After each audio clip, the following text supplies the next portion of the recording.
Hello friends, एक बार फिर स्वागत है आपके अपने चैनल तकजीएटी एजुकेशन में। और आज की तकजीएटी नॉलेज के अंदर हम सीखेंगे सी प्रोग्रामिंग के अंदर किस तरीके से यूज़ करते हैं हम logical operators. Actually logical operators होते क्या हैं, पहले हम इसको थोड़ा जान लेते हैं। लॉजिकल ऑपरेटर्स वो ऑपरेटर्स होते हैं जिनकी हेल्प से हम दो या दो से अधिक एक्सप्रेशंस को जोड़ने का काम करते हैं। They are useful to combine two or more expressions in single line is called the logical operators। Logical operators जो हैं हमारे पास तीन तरीके के होते हैं इसी के अंदर, जो सबसे ज़्यादा यूजफुल होते हैं मैं उनमें से आपको बता दूंगा। लॉजिकल ऑपरेटर्स पहला इसके अंदर होता है हमारा लॉजिकल और ऑपरेटर, जिसको हम डबल पाइप साइन से दिखाते हैं। एंटर के ऊपर साइन होता है, शिफ्ट के साथ इसे यूज़ करना होगा आपको। दूसरा होता है इसमें लॉजिकल एंड, जिसको हम दो बार एंड के साइन से यूज़ करते हैं। फिर तीसरा होता है हमारा लॉजिकल नॉट,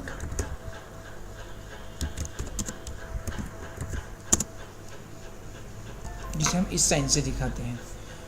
सबसे ज़्यादा जो यूज़फुल होते हैं हमारे सी के अंदर, और सबसे ज़्यादा यूज़ जो होते हैं वो हमारे फर्स्ट और सेकंड यानी लॉजिकल और लॉजिकल एंड ज़्यादा यूज़ होते हैं। तो हम इसको यूज़ करना सीखते हैं। हमने int A equal to 34, B equal to 25, C equal to 33 और R1 equal to 0, R2 equal to 0 और R3 इक्वल टू 0। एक्चुअली हम तीनों ऑपरेटर्स का यूज़ कर रहे हैं, तो हमने रिजल्ट अलग अलग स्टोर करवाना है, इसलिए हमने इसे तीन अलग अलग हमने वेरिएबल्स बनाए हैं रिजल्ट होल्ड करवाने के लिए। और हम ऑपरेशन परफॉर्म करवा रहे हैं ए, बी और सी। तो ऑपरेंड्स हमारे पास यहाँ पे टोटल 3 हैं। क्लियर स्क्रीन कर लेते हैं एक बार।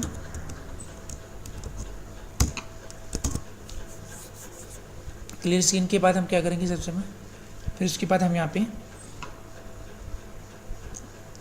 R1 equal to parenthesis start करते हैं, और फिर यहाँ पे हम लिखते हैं ए बड़ा है बी से। एंड मतलब मैं ये चाहता हूँ कि मैं ये चेक करना चाहता हूँ कि ए बड़ा होना चाहिए बी से भी और सी से। अगर है तो वो, अगर होगा इट मीन्स, अगर है या होगा इट मीन, तो वो रिटर्न करेगा आपको 1, यानी हमारा आंसर मैच कर रहा है। अगर नहीं हुआ तो वो रिजल्ट करेगा आपको 0, रिटर्न्स करेगा 0। जैसे मैंने बताया था, मोस्ट ऑफ द ऑपरेटर्स जैसे लॉजिकल हो गए, रिलेशन ऑपरेटर्स हो गए, ये रिटर्न्स करते हैं 0 और 1। 0 मतलब फॉल्स और 1 मतलब ट्रू। तो अब हमने यहाँ पे लॉजिकल एंड ऑपरेटर लगाया, फिर यहाँ पे लिखा ए ग्रेटर देन सी।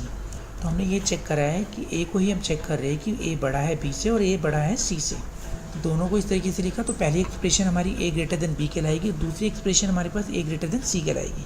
तो दोनों को जोड़ने का काम किसने करा, लॉजिकल एंड ने। फिर हम इसको यहाँ पे सेमीकोलन दे देते हैं। फिर उसके बाद हम R2 लेते हैं और यहाँ पे अब चेक करते हैं कि ए बड़ा है बी से, या लॉजिकल और ऑपरेटर, या ए बड़ा है सी से। तो हमने इसमें एक्सप्रेशंस को दो को आपस में जोड़ा है। हम सिर्फ ये चेक करना चाहते हैं ए बड़ा या तो बी से होगा या ए बड़ा होगा सी से। दोनों में से अगर कोई भी एक आंसर इसमें मैच हो जाते हैं, ये एक्सप्रेशंस का आंसर, तो दैट मीन्स वो रिटर्न करेगा 1। अगर दोनों में से कोई भी मैच नहीं होता है तो फॉल्स रिटर्न होगा। जबकि ऊपर वाली स्टेटमेंट में क्या है कि दोनों ही चेक करेगा कि ए बड़ा होना चाहिए बी से और ए साथ ही साथ बड़ा होना चाहिए सी से। जबकि नीचे वाली स्टेटमेंट में सिर्फ क्या है कि ए बड़ा होना चाहिए बी से या ए बड़ा होना चाहिए सी से, दोनों में से कोई एक मैच हो जाए। ये लॉजिकल ऑपरेटर तभी फॉल्स देता है जब दोनों स्टेटमेंट गलत होगी। जबकि उसमें क्या है कि उसमें कोई दोनों स्टेटमेंट अगर सही होगी तो ही रिजल्ट आएगा। अगर कोई एक स्टेटमेंट आपकी गलत हुई लॉजिकल एंड के अंदर, तो रिजल्ट आपको फॉल्स हो जाएगा। तो ये आपको देखना है कि दोनों स्टेटमेंट में से कोई एक चेक करवानी है, दोनों ही स्टेटमेंट आपको चेक करवानी कंपलसरी है। अगर दोनों ही कंपलसरी है चेक करवाने के लिए, तो आपको लॉजिकल एंड के साथ जाना होगा, नहीं तो अदरवाइज आपको लॉजिकल और के साथ जाना होगा।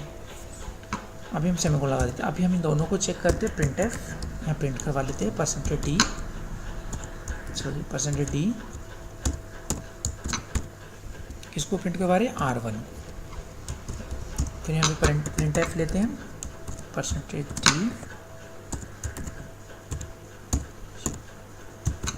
और यहाँ चेक करवाते हैं R2।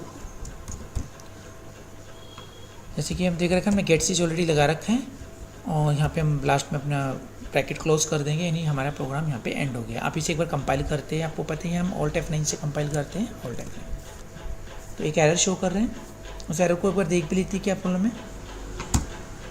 एरर के अंदर वो क्या कह रहा है यहाँ पे कि स्टेटमेंट मिसिंग है एक्चुअली हमारी।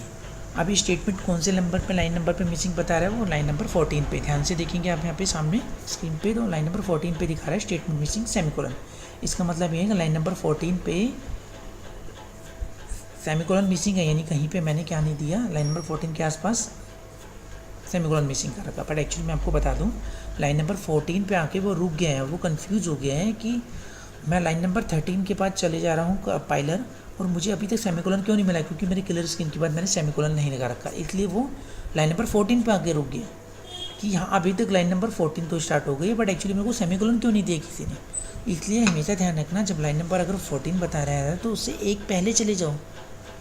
अब मैं लाइन नंबर 14 पे ही हूँ, मैं ऊपर चल रहा हूँ, लाइन नंबर ये 13 है, आप नीचे स्क्रीन पे देख सकते हैं, यहाँ पे ये रहा, ये स्क्रीन पे लाइन नंबर 13, लाइन नंबर 13 पे मैंने यहाँ पे सेमीकोलन नहीं दे रखा।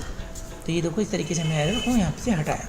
अब मैं दोबारा कंपाइल करता हूँ Alt F9 करके, तो आप देख पा रहे हो यहाँ पे किसी भी तरीके की कोई एरर नहीं है। एंटर कर देते हैं और इसे हम प्रोग्राम को Ctrl F9 करके रन करवाते हैं। आउटपुट में आप देख रहे हो 1 और 1, दोनों का आंसर 1 और 1 आ रहा है। अब हम कैसे देखते हैं जरा। जैसे आपने देखा कि A के अंदर 34, B के अंदर 25 और C के अंदर 33 है, तो हमने पहले ही नीचे चलते हैं। R1 में क्या कर रखा है हमने कि A बड़ा है B से, A बड़ा है वाकई में किससे, B से, बिल्कुल सही। पहले स्टेटमेंट को चेक कर रहे हैं हम R1 को। फिर उसके बाद हमने देखा A बड़ा है C से, हाँ 34 है और C के अंदर 33 है, तो अब भी वो बड़ा है। इसका मतलब क्या हुआ, दोनों expressions A greater than B और A ग्रेटर देन C बिल्कुल सही है, इसलिए लॉजिकल एंड को आंसर मिल गया 1। अब नीचे जाके देखते हैं R2 के अंदर, तो R2 में कह रहा है कि A बड़ा है B से, हाँ डेफिनेटली A बड़ा है B से। क्या A बड़ा है C से, हाँ डेफिनेटली वो भी बड़ा है। तो मैंने बताया था कि तो कोई भी स्टेटमेंट अगर हमारी क्या होगी, सही होगी एक्सप्रेशन, तो आंसर आ जाएगा ट्रू। इसलिए उसके अंदर दोनों स्टेटमेंट ही ऑलरेडी पहले से ही के हैं ट्रू है, तो इसमें आंसर ऑटोमेटिकली ट्रू आ जाएगा। अब हम इसको थोड़ा सा चेंज करते हैं, यहाँ पे हम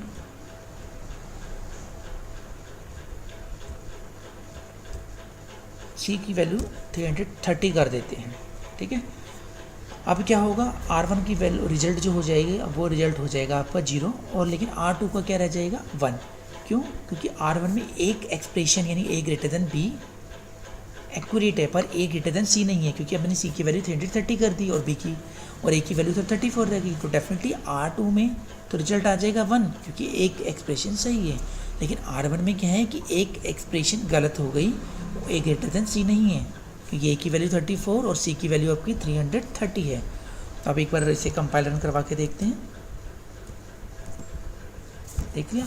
तो आपका जो लॉजिकल एंड का रिजल्ट आ रहा है वो आपका 0 आ रहा है, और लॉजिकल जो और का आ रहा है वो 1 आ रहा है। That's it. तो इस तरीके से हम यूज़ करते हैं लॉजिकल और एंड।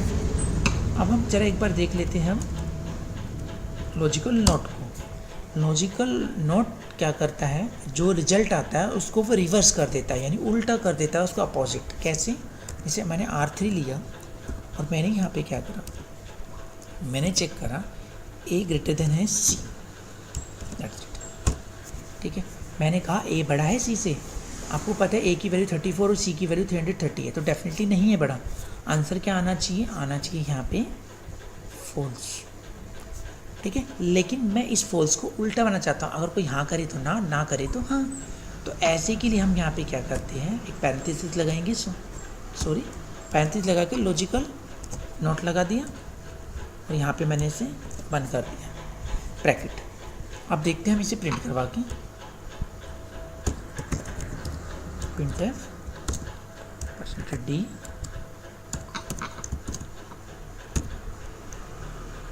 R3। प्रोग्राम को थोड़ा और एक्यूरेट करने के लिए हम क्या करते हैं, यहाँ पे लिख देते हैं इसका रिजल्ट देख रहे, ये हमारा R1 का, ये हमारा R2 का और ये हमारा R3। अब एक प्रोग्राम को रन करवाते हैं।